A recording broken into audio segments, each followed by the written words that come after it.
శ్రీమాత్రే నమః. మంత్రగణ 5వ లైన్. ఆ ఉపాధికి ఉపాధి ఎవరు? ఆమె లలిత. అన్నిటికీ అధిష్టాత్రి కదా. పరాకాశంలో పరాశూన్యములో ఉన్న ఆ తల్లి లలిత ఉపాధికి ఉపాధి. అర్థమైందా? ఇప్పుడు 5 ఆకాశాలు కదా. భూతాకాశానికి ఉపాధి తన్మాత్ర ఆకాశం, తన్మాత్ర తర్వాత అహంకారం, అహంకారాకాశం తర్వాత వచ్చేది మహదాకాశం, మహదాకాశం తర్వాత వచ్చేది ఒకదానికి ఒకటి ఉపాధిగా, ఒక మెట్లుగా.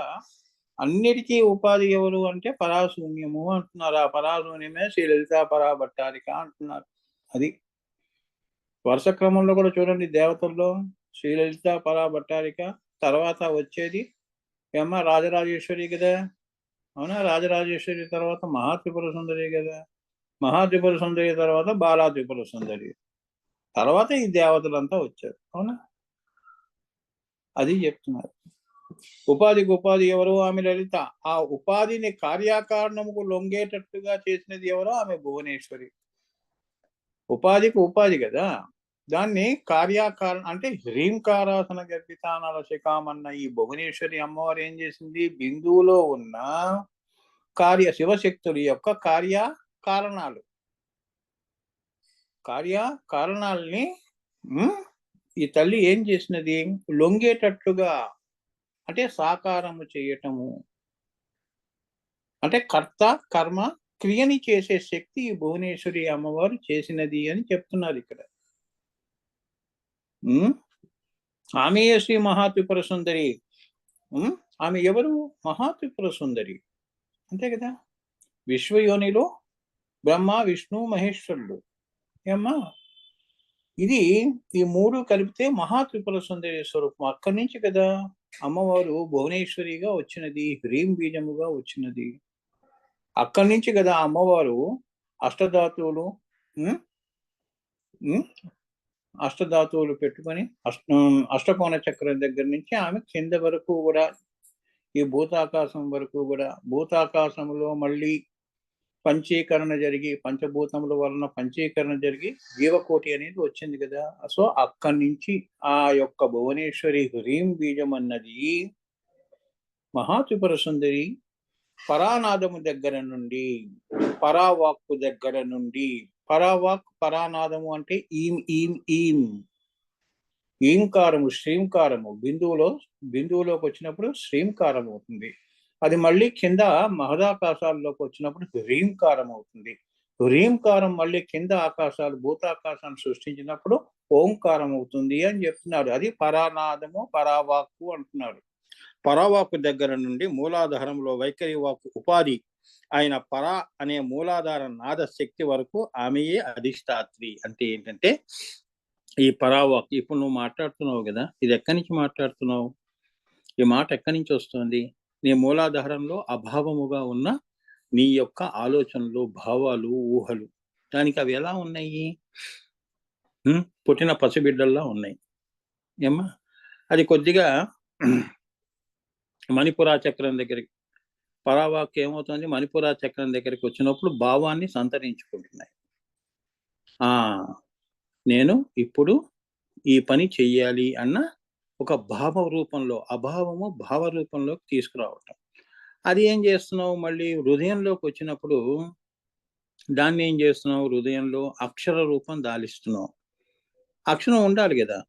అక్షరం వచ్చింది అంటే అది శుద్ధి అశుద్ధి విశుద్ధి చక్రం దగ్గర అది శుద్ధి అయితే శుద్ధ వాక్కు ఏమ్మా. అది వారి యొక్క సంస్కారం, వారి బుద్ధిని బట్టి. నోటి నుంచి నువ్వేంటి? అంటే నువ్వేంటి? వైఖరి అంటారు దాన్ని. అంటే ఓహో, ఈమె మూలాధారము దగ్గర అభావము నుంచి భావముగా తీసుకొని, అక్షరముగా తీసుకొని దీన్ని వైఖరిగా ఈమె భాష రూపంలో మాట్లాడుతుంది అన్నది నీ వరకు. మరి పరావాక్ అమ్మవారిది ఎంతవరకు ఉంది? నీ యొక్క ఈ మూలాధారం వరకు. ఈ పరావాక్కు అదే నీకు ఆధారము, ఉపాధి అని చెప్తున్నారు. అంటే చూసుకో, నాదశక్తి వరకు ఆమె అధిష్టాత్రి. నీకు అభావాలు భావాలు పుట్టించాలన్నా ఏమా మరి ఈ యొక్క భువనేశ్వరి భువనాలు తనవైనప్పుడు అంతే కదా. మనం ఒకరింటికి వెళ్ళినప్పుడు ఆ ఇంటి పద్ధతుల్లోనే మనం ఎలా అనుసరిస్తామో అలానే ఇక్కడ ఈ భువనాల్లో ఏది ఉందో అదే కోరుతాం. కొత్తవేం కోరవు కదా నువ్వు, అంతే కదా. ఈ భువనాలన్నీ ఏముందో నీ అనుభవాలు ఏంటో, నీ కోరికలు ఏంటో, నీ యొక్క నిరాశలు ఏంటో, ఆశలు ఏంటో, ఇవన్నీ ఈ యొక్క భువనాల నుంచి వచ్చాయి. కాబట్టి మళ్ళీ ఇప్పుడు ఏదో నీకు అనర్థం జరిగిపోయింది అంటే దాన్ని అర్థవంతంగా చేయండి అని నువ్వు కోరుకుంటావు. కష్టం వస్తే సుఖం ఇవ్వమంటున్నావు. అంతేగాని ఈ రెండిటికి అతీతంగా నేను ఒకటి ఇంకోటి కోరుతాను అనే సృష్టి చేసే శక్తి నీకు లేదు. అంటే ఏ వస్తువు ఉంటే అదే నువ్వు కోరుకోవాలి అంతే. అంటే ఉన్న జీవితంలోనే నువ్వు ఇల్లు నడపాలి. కొత్తవి ఏం కోరుకోలేవు, కొత్తవి లేవు. అందుకే ఆమె భువనేశ్వరి. చూడండి మరి అమ్మవారి యొక్క ఈ సృష్టిలో ఎన్నో వస్తువులు ఉన్నాయి. ఇవి ఇవి కోరుకోవటంలోనే మన జీవితం వెళ్ళిపోతుంది. ఇక కొత్తగా నీకేం కోరికలు పుడతాయి చెప్పు. ఈ భువనాల్లోనే ఎన్నో నువ్వు చూసావు. చూసినవి కొన్ని తీరాయి, కొన్ని తీరలేదు. అన్ని తీరాయా? తీరలేదు కదా. అలా మిగిలిపోయినాయి కదా. అంటే ఆమె ఎవరు? అన్నపూర్ణ. నాకంటే నువ్వు ఎక్కువ ఆలోచన చేస్తావురా. నాకు తట్టని ఆలోచన నీకెందుకు తడుతుంది? నాకు తెలుసు ఎవరు ఎంతవరకు ఉండాలో. ఆధారము ఆమె, ఉపాధి ఇంతవరకే. ఇంకా నువ్వు కొత్తగా ఏమి ఇంకా నువ్వు ఆజ్ఞా చక్రం దాటిన తర్వాత ఇంకా కోరుకునేదే లేదు పో అంటుంది అమ్మవారు. ఏదన్నా కోరుకున్నా ఆజ్ఞా చక్రం కిందవే కోరుకోవాలి. అది కూడా వస్తు రూపంలోనే కోరుకోవాలి నువ్వు. అందుకంటే అందరూ ఏం కోరుతున్నారమ్మా చెప్పండి? ముక్తి గారు 10 మందిలో 2 కోరుకుంటున్నారు. 8 మంది కూడా సంకల్పాలు పెట్టుకొని గుళ్ళు గోపురాలు తిరుగుకుంటూ కోరికలు నెరవేర్చుకుంటున్నారు. ఉన్న వస్తువుల్లో ఆ వస్తువు కావాలి, ఈ వస్తువు కావాలని. సింపుల్ గా చెప్తున్నాను. ఇలా చెప్తేనే మీకు అర్థమవుతుందమ్మా. శ్రీ విద్య అంటే శ్రీ విద్య ఎలా పెడతారో నేను అంటే ఏంటంటే హయ్యర్ లెవెల్లో చెప్పామంటే మీకు అర్థం కాదు. ఇవన్నీ నేను ఎందుకంటే ఇలా మీకు ఎందుకు చెప్తున్నాను అంటే మీకు శ్రీ విద్య మార్గము ఒక్కసారి మీకు ఒక దారి అనేది కనపడుతుంది. ఒక మల్లె తీగకి ఆధారంగా నేను చెప్తున్నాను. నువ్వు అల్లుకుపోవాలి ఆజ్ఞాచక్రం వరకు. అంతవరకు నేను రాలేను కదా. నీ జీవితంలో నేను చివరి ఊపిరి వరకు నువ్వు రాలేవు, నేను రాలేను. సో ఇంతమందికి మనం చెప్పటం అదే ప్రవచనము అన్నారు. ఓంకారము అసలైన ప్రవచనము. దాని మించిన ప్రవచనాలే లేదు, ఎవరు చెప్పలేరు, ఇంక్లూడింగ్ మీ ఆల్సో.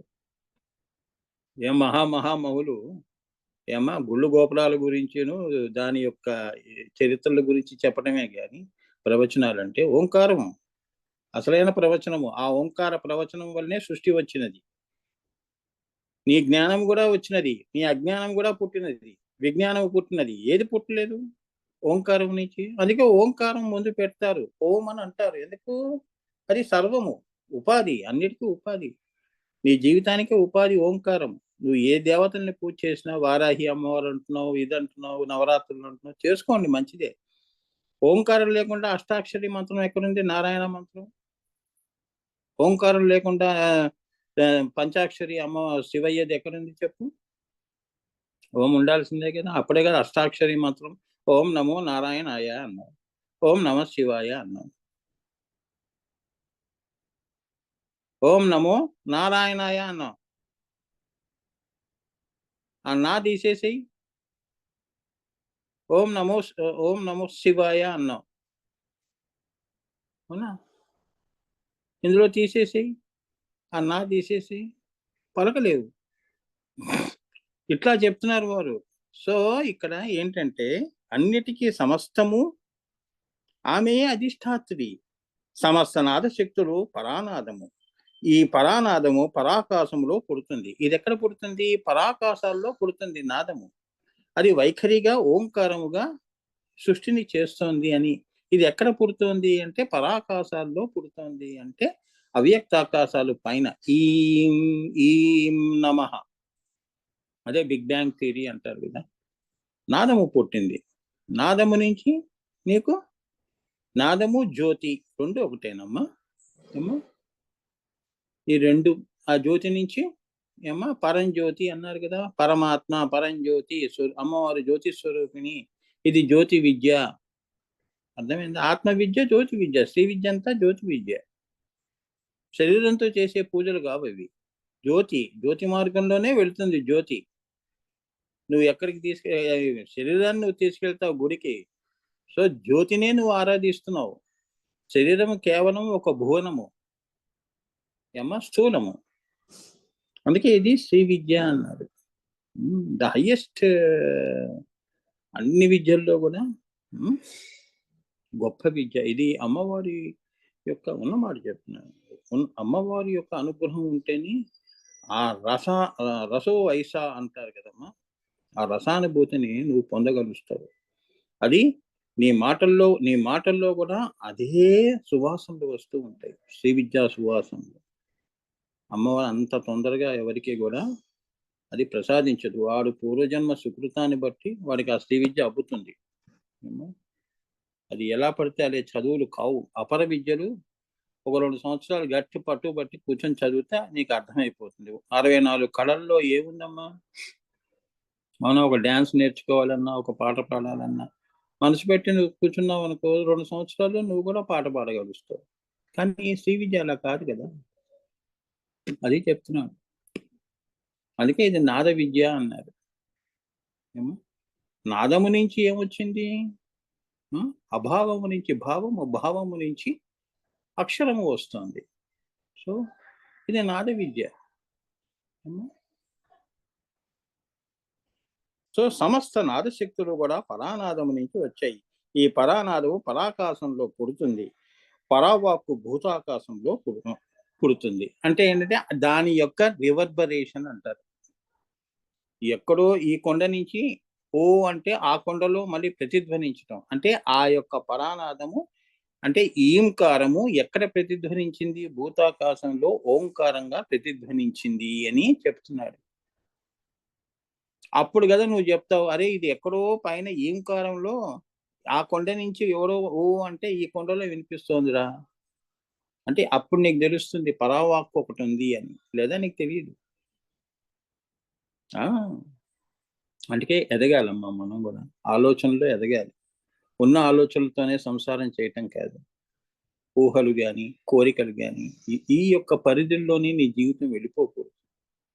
అలా నీకు 9 ఆవరణాలు ఉన్నాయి. నువ్వు భూతాకాశంలోనే తిరుగుతున్నావు అనుకో, ఏమ్మా ఎదగాలి కదా. ఎంతకాలం ఈ భూమి మీద మనం చేసిన పనే చేసుకుంటూ ఏమ్మా ఎవరి కోసం? పిల్లల కోసం, వాళ్ళ కోసం, వీళ్ళ కోసం. వాళ్ళకు కూడా అదే నువ్వు ఇచ్చావు. వాళ్ళు కూడా వాళ్ళ పిల్లల కోసం అలానే. ఇలా జీవితాలు వెళ్ళిపోతుంటాయి. కొందరు అదృష్టవంతులు ఉంటారు.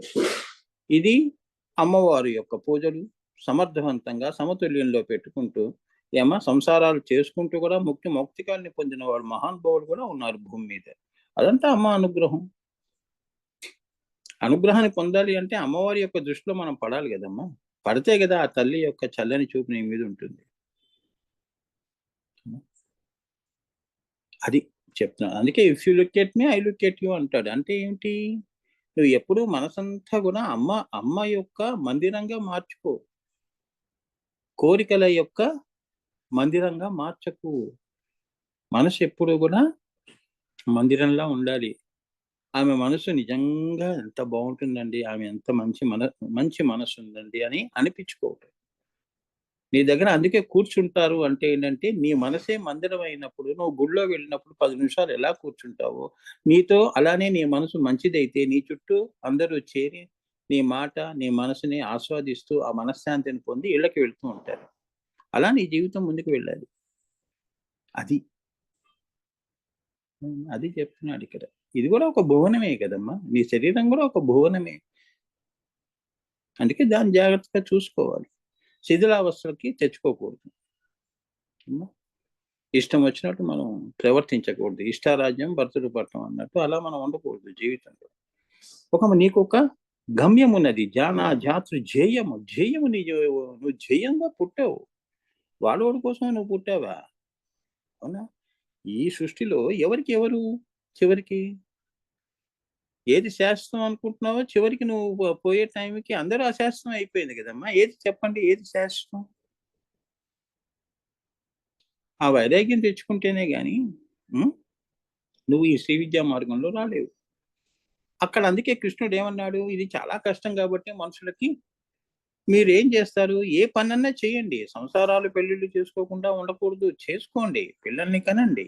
కానీ కర్తవ్యేవాధికారస్తే అన్నాడు. ఈ పని నేను చేశాను. కర్మని చేశాను అంతే. దాని ప్రతిఫలాపేక్ష పెట్టుకోకుండా నా పని నేను చేసుకుంటూ వెళ్తున్నాను. ఒక భార్యగా, ఒక తల్లిగా, ఒక తండ్రిగా ఇలా పాత్రలు చేస్తున్నాను. అంతేగాని దాని వలన నాకేం వస్తుంది అనేది ప్రతిఫలాపేక్ష లేకుండా ఈ కర్మ చెయ్యండి. ఇటువైపేమో నీ ఆత్మని ఈ యొక్క ధ్యాన మార్గంలో పెట్టండి అని చెప్పాడు. అదే కర్తవ్యే వాధికారస్తే మా ఫలేషు కదాచన. అది ఆయన చెప్పిన ఆ అర్థం మనం తెలుసుకోవాలి. మనసెప్పుడు కర్మ చేయటానికి ఉంటుంది. ఆ మనసుకి నువ్వు ముందే నేర్పాలి. ప్రతిఫలం నువ్వు ఆశించకు అని. అంతే కదా! ఏ తల్లైనా పిల్లలకి అన్ని పనులు చేస్తుంది. ప్రతిఫలం పెట్టుకొని చేస్తుందా? తల్లి బిడ్డకి పాలిస్తుంది. ప్రతిఫలం ఆశిస్తుందా? తల్లి పాలు తాగి పిల్లవాడు ఏం ఆశిస్తుంది తల్లి? మాధుర్యమే ఆమె మాధుర్యం అనే తల్లి అయ్యాలనే మాధుర్యమే నీ యొక్క ప్రతిఫలం అమ్మవారు ఇస్తుంది. అది మీరు తెలుసుకోవాలి. ఏమ్మా? మరి అక్కడ నీకు ఏది కోరుకోవట్లేదు గదా! మరి నువ్వు బయట మనం ప్రపంచంలోకొస్తే ఎందుకు కోరికలు పుడతాయి? పుట్టవు. నీ పని నువ్వు చేసేయి. నీ కర్మను చేయటానికి వచ్చావు. కర్మే చెయ్యి. హ్మ్. ఎందుకంటే అమ్మవారు గూడా అదే గదా! తిలా పాపం తలా కాస్త అని శివుడు గూడా అసలు ఆయనకి అవసరమే లేదు సంసారం. కానీ ఏదో వారిద్దరూ అనుకున్నారు, సృష్టి చేశారు. ఆ పాపం ఏదైతే ఉందో, ఆ మాయ ఏదైతే ఉందో మనందరికీ గూడా నెత్తి మీద రాశాడు. మనం గూడా అనుభవిస్తున్నాం. అది. సో, మరి ఒక పరానాదము మూలాధారంలో 4గా విభజించుకుంటుంది. ఇంకో పరానాదం ఏమిటి? ఏమ్మా? అంటే హ్రీంకారము, ఓంకారము, ఓంకారం మళ్ళీ 4గా విభజించబడుతుంది అంటే మనలో మళ్ళీ అభావము, భావము, అక్షరము, వైఖరి అలా 4గా విభజించుకుంటోంది అని. వైఖరిలో మనకి గూడా మళ్ళీ 4. పైన ఏముందో కింద అదే ఉంటుంది. ఏమ్మా? పైన అమ్మవారు నీతో మాట్లాడాలమ్మా. అని ఆమె అనుకుంది. అని అనుకుంది. అభావం నుంచి భావంలోకొచ్చింది. శ్రీం బిందువులోకొచ్చింది. హ్రీంకారంగా అక్షరాన్ని పెట్టుకుంది. దాన్నేం చేసింది? ఓం అని నీతో ఒక మాట మాట్లాడింది. అక్కడ అమ్మవారి మాట అయిపోయింది కదా! ఈ ఓంకారం ఏం చేస్తుంది? మరి నువ్వు గూడా మరి జవాబు చెప్పాలి గదా! నీకు ఒక మూలాధారం ఇచ్చి దాందులో మళ్ళీ ఈం, శ్రీం, హ్రీం నీ హృదయం దహరాకాశం. మళ్ళీ నోటి నుంచి మాట్లాడేది వైఖరి. ఇదంతా అమ్మవారే అని చెప్తున్నారు. సింపుల్. ఎంత కష్టం చూడండి చెప్పటం. నేను సింపుల్‌లో వన్ లైనర్‌లో చెప్పాను. నువ్వు మాట్లాడాలి గదా! నాకేదుందో నువ్వు because you are made in the image of the God. Got it. Hmm. Whatever you see in the skies the same you are reflected image of the God. అంతేగాని నీ అంతట నువ్వు స్వయంభూగా పుట్టలేదు. అర్థమైందా? స్వయంభూ గావు గదా నువ్వు. నీకు ఒక గర్భము అనేది అవసరం. నీకు ఒక జన్మ అవసరము. అలానే ఈ సృష్టికంతా గూడా పరాకాశము అంటే ఏంటంటే అవ్యక్తాకాశము. పైన ఉన్న శూన్యము నుంచి ఆ తల్లి ఏంటి? అభావం నుంచి భావాన్ని పుట్టిస్తోంది అని. అందుకే ఆమె శ్రీమాత అయింది.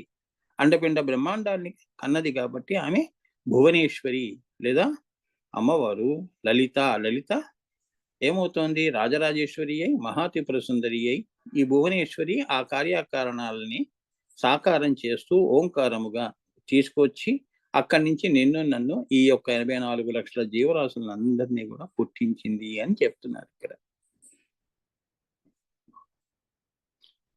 సో, ఈ 3 పరావాక్కులకు, నాదములకు ఎవరో అధిష్టాత్రియో ఆమెయే భువనేశ్వరి. 3 పరావాక్కులు ఏమిటి? ఈం, శ్రీం, హ్రీం. ఈం శ్రీం అని వస్తోంది అమ్మవారు. హ్రీం హ్రీం కారాసన అక్కడ కూర్చుంది అన్నమాట అష్టకోణంలో. ఇక అక్కడి నుంచి మొదలు పెట్టింది అమ్మవారు. అన్నీ తన దగ్గర పెట్టుకుంది. తల్లి గర్భంలో పిల్లవాడికి కావలసినవన్నీ కూడా ఎలా పెట్టుకుని ఉంటుందో బుద్భుత ప్రాయము నుంచి వాడు పుట్టే వరకు ఏవేవి కావాలో అన్నీ కూడా ఈ అమ్మవారి చేతిలో ఉంటాయి. హ్రీం బీజంలో ఉంటాయి. భువనేశ్వరి అమ్మవారి చేతిలో ఉంటుంది. మాంసము, మధ్య, మేధ ఇవన్నీ కూడా ఆ తల్లి. ఇవి లేకుండా నువ్వు ఎలా పుడతావు? అష్టధాతువులు కదమ్మా, అష్ట ప్రకృతులు, అష్ట మాతృకలు. ఇవి తన దగ్గర పెట్టుకొని కిందకి వస్తోంది. అంటే ఈ సూక్ష్మ భూతములన్నీ స్థూల భూతములోకి తీసుకొస్తోంది. ఈ స్థూల భూతముల యొక్క పంచీకరణ వలన, అంటే గాలి, వెలుతురు, నీరు ఇవన్నీ ఉన్నాయి కదా, ఆకాశము, భూమి ఇవన్నీ కూడా నేను శ్రీ విద్యలో చెప్పాను పంచీకరణ గురించి. అది వినండి. ఇక్కడ అంటే నామాలు కదమ్మా, అవన్నీ మనం చెప్పకూడదు. శ్రీ విద్యలో చెప్పేశాం అన్ని. నేను ఇన్ డీటెయిల్ గా చెప్పాను. ఎవరు చెప్పలేనివి కూడా చెప్పాను, ఎవరికి తట్టనివి చెప్పాను. ఇదంతా అమ్మ అనుగ్రహం. పలికించింది అమ్మ పలుకు, జగదంబ పలుకు. సో ఇక్కడ ఏంటి, ఆమె ఏం చేసింది? పంచీకరణ వలన కింద 84 లక్షల జీవరాశుల్లో సృష్టి అనేది జరుగుతోంది. అర్థమైందా? పెళ్లి కాకముందు మీరు ఆ భావమే, పెళ్ళైన తర్వాత భావము, తర్వాత అక్షరము, ఓంకారము, ఓంకారం నుంచి మళ్ళీ నీ పిల్లలు, నీ సంతానము. ఇదే సూత్రము. సూత్రము తెగకుండా ఈ సృష్టి వెళ్ళిపోతోంది. దీనిని అధిష్టాన దేవత ఎవరు అంటే భువనేశ్వరి అని చెప్తున్నారు. ఈమెయే ఒక రకంగా కాలము. కాళీ, భువనేశ్వరి అమ్మవారికి తేడా లేదు, ఇద్దరు ఒకటే.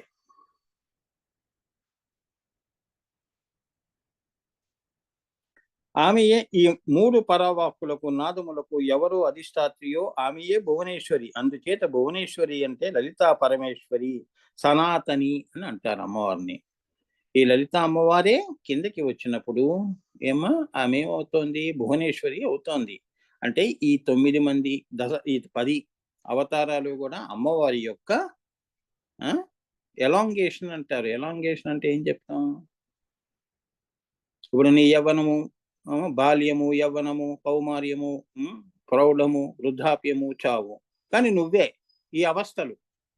అలానే అమ్మవారు కూడా అమ్మవారి యొక్క రూపములు ఇవన్నీ.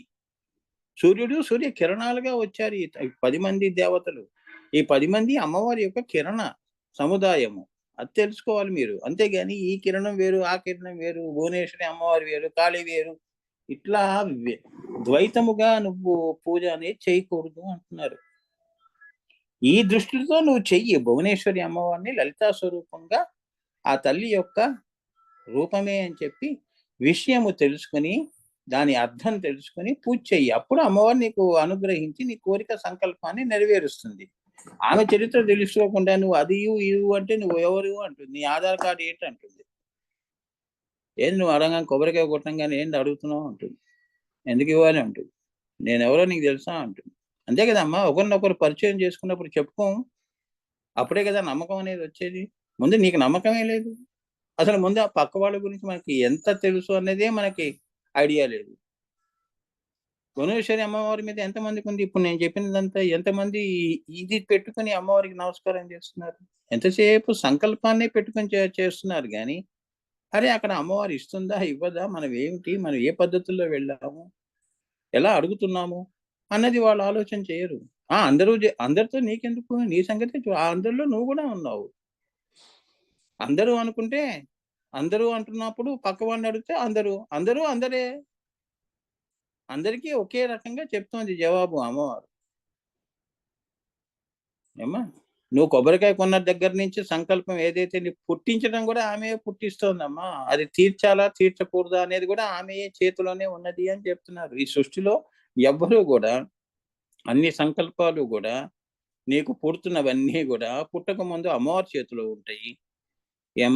పుట్టిన తర్వాత అది నీలోకి వచ్చినప్పుడు ఈ యొక్క సంకల్పం నాది అని నీతో అనిపిస్తుంది. తర్వాత ఆ సంకల్పం నెరవేరిన తర్వాత మళ్ళీ అమ్మవారి దగ్గరికే వెళ్ళిపోతాయి అన్ని. అర్థమైందా? సో నీకంటూ ఒక శక్తి లేదు. ఒక ఆలోచన చెయ్యలేవు. ఏ ఆలోచన నువ్వు చేయలేవు. ఆ తల్లి అనుగ్రహం ఉండాలి. బుద్ధి ప్రచోదయాతన్ని కోరుతున్నావు కదా గాయత్రి చెప్తూ. ఓం భూర్భువ స్వః తత్సవితుర్వరేణ్యం భర్గో దేవస్య ధీమహి. నాకు సద్బుద్ధి ఇవ్వమ్మా. సత్ అంటే ఏమిటి? సచ్చితానంద, పై దృష్టి, పై బుద్ధి, మేధస్సు. అమ్మా అదే జ్ఞాన ప్రసూనాంబ తల్లి అమ్మవారు. ఆ టెంపుల్ కనిపిస్తే వెళ్ళి ఇది కోరుకోండి. ఆ తల్లి అనుగ్రహిస్తే ఇస్తుంది. పైనవన్నీ ఇస్తుంది అంటే పైన ఆలోచనలన్నీ, ఉత్తమమైన జీవితాన్ని, ఉత్తమమైన ఆలోచనల్ని, ఉత్తమమైన లోకాల్లో నేను ఉంచుతుంది. నువ్వు భూమి మీద సంచారం చేస్తుంది. ఇప్పుడు ఆదిశంకరాచార్యులు వారందరూ చూడండి, నువ్వు నేను తిరిగినట్టు గుళ్ళు తిరగలేదు వాళ్ళు.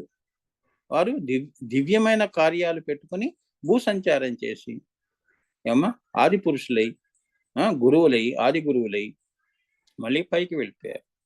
అది చెప్తున్నాడు ఇక్కడ. అంతేగాని 4 గోడల మధ్యలో వచ్చిన ఆలోచనలే ప్రపంచం అనుకుంటే ఎలా? ప్రపంచం అనంతంగా ఉంది. అంతే కదా! ఆకాశం ఎంతుందమ్మా? నీటి మేడ నుంచి నువ్వు చూసావంటే ఇంతే ఆకాశం అంటే ఎలా? నువ్వు చూసింది పరిమితమా? ఈ సృష్టి పరిమితమా? అపరిమితముగా ఉంది ఈ సృష్టి. కనీసం చూసే దృష్టి అమ్మవారు ఇచ్చింది. ఆనందం ఇచ్చింది, సంతోషించాలి. లేదా నువ్వెక్కడ చూస్తావు ఈ ప్రపంచాన్ని? అంతా అంధకారమే కదా, కళ్ళు లేకపోతే. అందుకే శరీరంలో నయనం ప్రధానం అన్నారు. కళ్ళు లేకుండా ఏం బతుకుతాం? దాన్నే దివ్య దృష్టి చేసుకోండి అని. జీవ దృష్టిని దివ్య దృష్టి చేసుకోవటం. అది సాధనా మార్గంలో, జ్ఞాన మార్గంలో, యోగ మార్గంలో ఆ అమ్మవారికి ఎంతో ఇష్టమైనవి చేస్తున్నావు అనుకో, ఆ తల్లి చాలా సంతోషిస్తుంది. నీకు పరిణితి వచ్చిందా లేదా అనేది పక్కన పెట్టమ్మా. కళ్ళు మూసుకొని ధ్యానం చేయి 5 నిమిషాలు. శ్రీమాత్రే నమః అమ్మవారిని మూడో కన్ను దగ్గర పెట్టుకొని ఓంకారం పెట్టుకో చాలు. అమ్మవారే కదా. ఓం అని 5 నిమిషాలు చేయి, 10 నిమిషాలు చేయి. రోజు 10 నిమిషాలు అంటే నీ జీవితంలో ఎన్ని 10 నిమిషాలు కలిపితే ఎంత తపస్సు అయింది అది. అవునా? అదే నిన్ను కాపాడుతుంది. నువ్వు సంపాదించుకునే అసలైన సంపద అది. ఏమ్మా? ఎందుకంటే నువ్వు పోయే వరకు అందరూ నీ వెంటే ఉంటారు. కానీ పోయిన తర్వాత వచ్చేది ఈ సంపదే, దివ్య సంపద అంటారు. ఇదే నిన్ను పైలోకాలకి చేరుస్తుంది అని. అందుకే ధ్యానము, యోగము, భక్తి, విశ్వాసము ఇవన్నీ కూడా వినటానికి ఎలా అనిపిస్తుందంటే, ఈ రోజుల్లో ఈ రోజుల్లో అవన్నీ ఎవడు పట్టించుకుంటాడండి? మాకు టైం లేదండి. మేము ఎంతసేపు సంపాదన, మా పిల్లలు వాళ్ళు ఎక్కడెక్కడో సెటిల్ కావాలి. ఈ టెన్షన్‌లోనే ఉంటారు. మాయలో ఉంటారు. ఏమ్మా? ఈ పదాలన్నీ పుస్తకానికే పరిమితమైనవి. ఆచరణ శూన్యం. ఉంటారు కొందరు. కొందరు దృష్టిలోకి రారు కదా! ఎక్కువ శాతం ఈ అందుకే ఇది కలియుగము అన్నారు.